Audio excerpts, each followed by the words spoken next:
గౌరీదేవి అంటే పరమేశ్వరుడికి ఎంత ప్రీతో గంగానది అన్నా కాశీ అన్నా దక్షిణ కాశీ అన్నా ఆయనకు అంత ప్రీతి. అటువంటి కాశీ పట్టణాన్ని శపించపోతున్నాడు. శపించపోతుంటే చూసింది అన్నపూర్ణ, శ్రీ విశాలాక్షి. వెళ్ళి ఆ బుద్ధిహీనుడికి అన్నం పెట్టు, కాశీని శపించబోతున్నాడు అన్నాడు పరమేశ్వరుడు.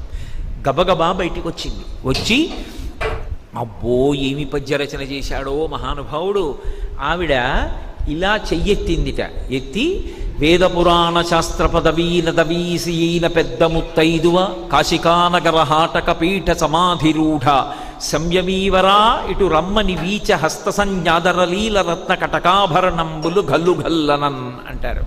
ఆవిడ హాటకపీఠ సమాధిరూఢ, కాశికానగరానికి పీఠాది దేవత అన్నపూర్ణ విశాలాక్షి. అటువంటి తల్లి ఇలా చెయ్యెత్తి ఓ సంయమీవరా ఇటు రమ్మని శపించబోతున్నాడు.